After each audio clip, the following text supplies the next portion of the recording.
Thank you for taking the time to watch this episode of Life Support.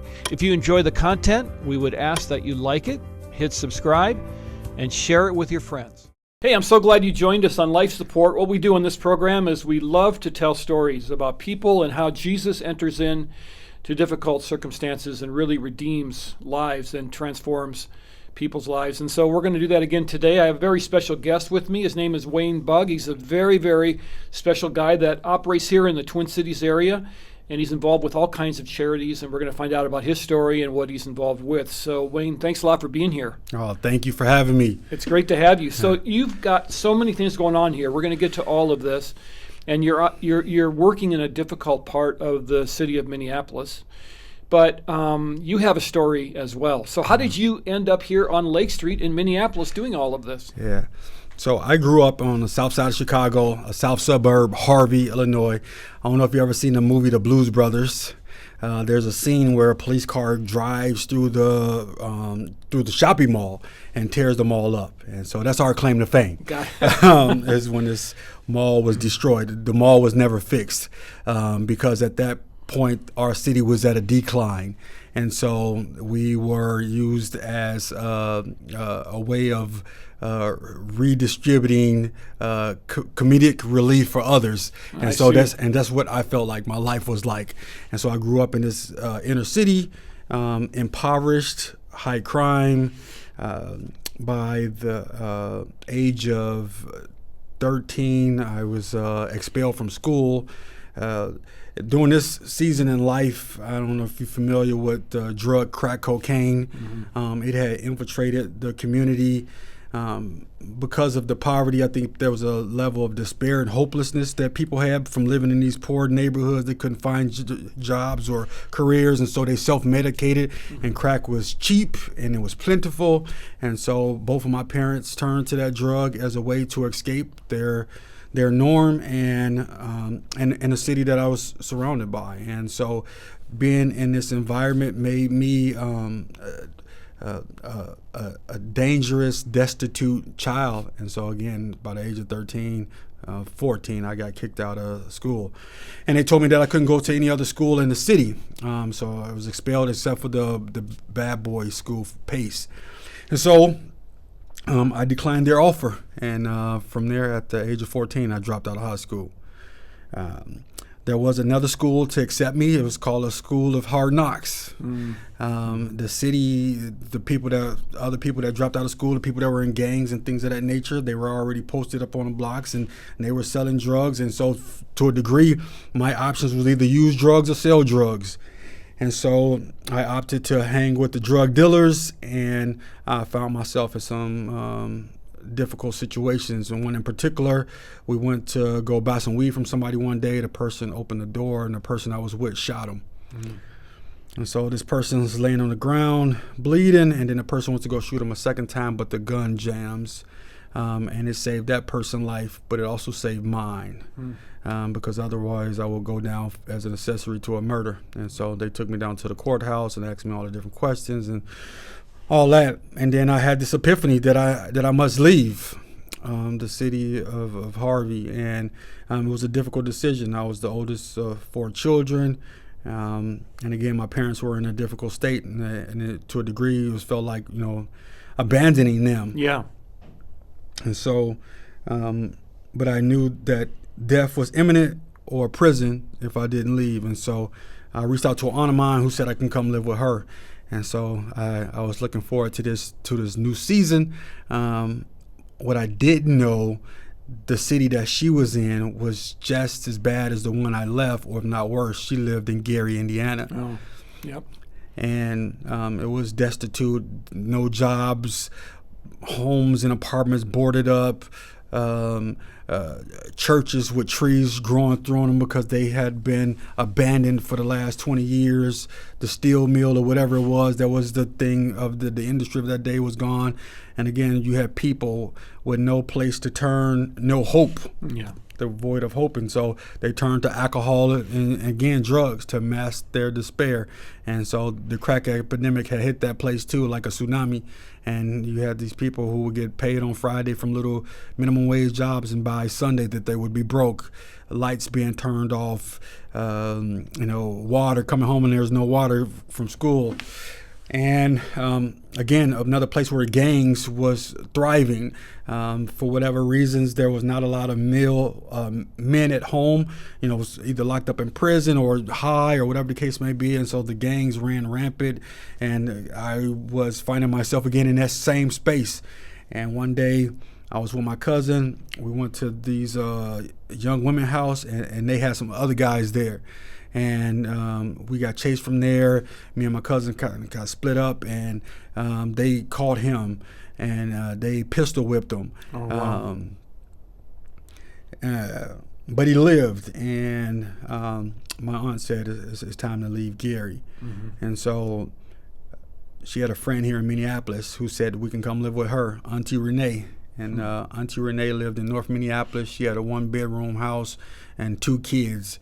And so she told my aunt that we can come live with her. My aunt had 2 boys and 3 girls and myself. And so we all came up here to North Minneapolis to live with Auntie Renee. Wow. I going down 94, I can see the change in the environment, seeing the green grass instead of, the dirt. Yeah. So I figured that there may be an opportunity to change.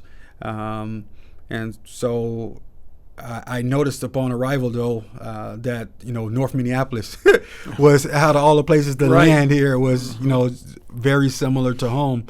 Again, the lack of resources and the environment, it breeds something. And so, yes, some of that same gang stuff, I found myself into. Luckily, my aunt got an apartment, and we were able to move to South Minneapolis before anything got out of hand. And by that time, school was out of reach. I missed like 2 years from Gary to here, and I didn't know what to do with myself. And so here I am hanging out in the alleys again, selling my little weed. And our next door neighbor named Jack said, "Why don't you come and work and get a legal job, legal income?" And so he worked for this thrift store, St. Vincent de Paul, and said, "Why don't you come work for me?" And so to find myself in South Minneapolis, working with Jack at St. Vincent de Paul. It was an opportunity for me to get money, but there was hurdles. I wasn't foreign to the workplace. And matter of fact, it was so weird for me at St. Vincent de Paul. It was a lot of white people. I grew up in this inner city, and I grew up around predominantly African Americans, Latinos, and so I'm like, this is like something on TV. So what's and then a lot of the stigma about police and all of the negative connotations about white people. I was kind of leery. And then even more so, they told me that they were volunteers. So like, who works for free? Yeah, what are you doing here? Is this some type of cult? And so, but over a period of time, I found out it was their love for God that called them to open this thrift store in the inner city. They could have opened it in Burnsville, any of those suburbs, but they said, we're going to open it in the inner city because that's what we feel God called to. And so I found myself serving alongside these Christian people that had this desire to uplift people up out of poverty.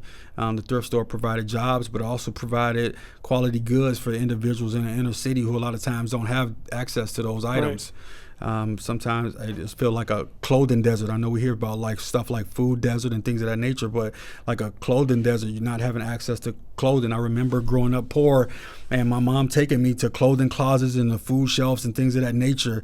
And, kids can be cruel. So when you show up to school and you don't got the name brand thing or your shoes got holes in them, being teased, I was into a lot of fights because of stuff like that. And so to provide that to parents, to give them a sense of dignity, it goes a long way. And so it's been a privilege and honor to work there. But just working there alone wasn't enough to get me over all of the baggage I had from my previous life. And so there was a lot of trial and error, a lot of write-ups from showing up late or showing up drunk or whatever the case may be. But they stuck through with me, and they had their president, Bugg, He had an office in the building, and he would see me in the building cashiering or moving furniture, and would talk to me about going back to school. He said that this was instrumental for me to coming out of poverty. But we had two different visions of school, right? I don't know where he went to school at, and it was structured and all that, but I went to school and I saw people get beat with baseball bats. I seen people carrying guns, and so just trying to survive there. I was trying to survive, and so I'm not signing up for that. Like, you tripping? Like, I lived through that. Why would I sign up to go back to something like that? And so, talking to him, I found out about the GED program, and it would be older students and people who are further along in life who are seeking to be stable. And so after a myriad of those conversations of him bugging me, eventually I gave in and signed up for this GED course. And I started taking these GED classes at nighttime, working during the day. And I took the test and I passed. And I came back with that piece of paper. I was so thrilled to show Daryl. He was proud of me, almost in the tears. But he told me it's not enough. He said, next step now. Next step, like, yeah. What are you talking about? Yeah. Everybody I know don't have this piece of paper. I'm ready to retire education-wise. Right. Yeah, that's right. And so, but Daryl said, no, it's not enough. God has more for you. You have more to give. And so he convinced me to go sign up for community college. And so I did that at Minneapolis Community Technical College and started taking classes on business management. At the same time, I'm still connected to the street. I got my cousins, and they're doing different things, selling weed, crack, whatever the case may be. And I find myself one day buying weed from my cousin and going to take it to St. Paul, and about 20 minutes later, I get a call that my cousin was killed after I left. Wow. And just had me reflecting on how short life is. Yeah. And because I had grew up in a church environment, like in Harvey, but I could never pair like Jesus and salvation and it having a transformative thing on earth, because I grew up in poverty, I grew up in chaos, I grew up in hell. Right. So how you telling me about this Jesus that can save you from hell down there, but can't save you from earth? Yeah. And so I always kind of push that off. I believe in Jesus, but he can't do nothing about this current existence here on earth. And so here this season, I found myself wrestling with that again. And there was these two church dudes that were shopping at the thrift store, Pastor Larry and Thomas. They would come into the thrift store. I was the cashier. I was stuck behind the register, and I couldn't shake them. And so they would just keep inviting me to church. And at my cousin's funeral, I looked up, and both of them were there. I don't know how they found out about the funeral or whatever, but they was there, and it kind of softened my heart towards them and their gospel, their Jesus. So let me go check these dudes out. And so I started to attend their church in South Minneapolis, and it seemed normal. It seemed like it was like, okay, you can apply some of this stuff. It was a men's group, and so it was tangible stuff. Okay, this is how you apply the Bible to Monday. Right. It's not just this Sunday thing that you keep up and the Bible that's on the table and all that. And so I started going to church. There was no immediate transformation or anything like that, but it began to cause a curiosity in me about following Christ. At the same time, again, I have this other life that I was living. So as far as selling weed, and at this time I had a child out of wedlock, and trying to make sense of all of it. And at some point, I eventually say, you know what, I'm going to go all in, like the poker game. And so I started going to church every Sunday and started going on Wednesdays. I felt as though the Lord had told me that I needed to treat church like medicine and take the prescription twice a day, regardless of if I feel like if it's working or not. And I began to desired change in my life, and I stopped selling dope first, and then stopped smoking weed, which was big, and then I reached out to my son's mom and reconciled, and started bringing her to church. And one of the pastors one day saw me with her, and he walked up to me and said, "Either you marry that girl or leave her alone." And at first I wanted to body slam him, but I thought about it, and it seemed right, seemed fitting with this new change in life. And so I asked her to marry me, and the next day after she thought about it, she said yes. And so we got married. So we have 5 children. Wow. We got ages 31, 26, 25, and I got twin girls that's 14. And so the Lord, utilized this St. Vincent de Paul and these people that were persistent to share the gospel to help, change my life. And, eventually I ended up with a bachelor's degree in business management, and finding myself changing positions from being a mentee to a mentor to a degree at St. Vincent de Paul and in the community itself. And so it's been transformational. So that's how I found myself here in this South Minneapolis space. So all along, God was tracking you, and you just had to kind of find your way, but he was there the whole time, obviously. Yeah. What's it like to work on Lake Street? Now, for those who don't live in the Twin Cities, Lake Street is the area where it's become very famous. Lake Street runs through the George Floyd area and so forth. Yeah. What's it like to be doing ministry there? The opportunity is great, but it's difficult to watch, people who are wasting away.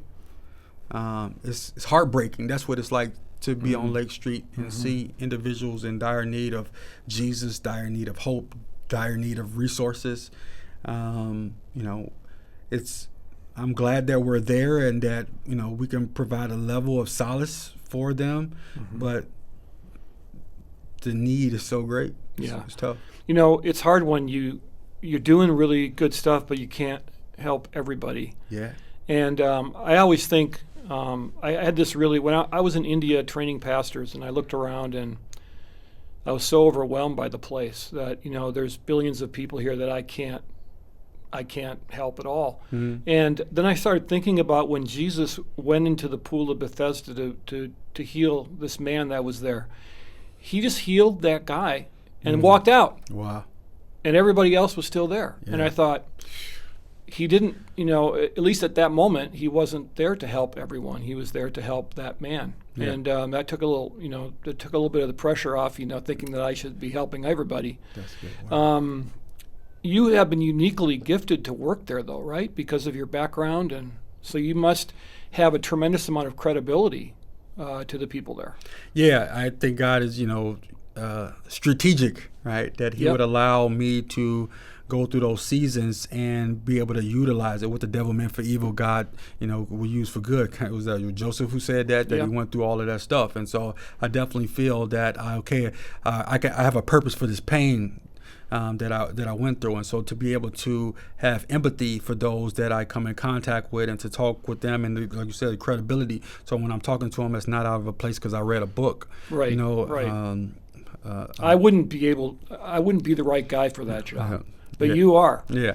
That's the amazing part about the body of Christ, right? Yep. That's, arms, legs, feet, all of us have our different functions. And so this is the part of the city that I've been called to. And so I'm excited about that opportunity to be able to reach people in those places and believing that the story or this testimony will resonate with them and help pull someone up. That's really cool. And it's not just a thrift store, right? There's other things going on there too. Correct. Yeah. So St. Vincent de Paul is a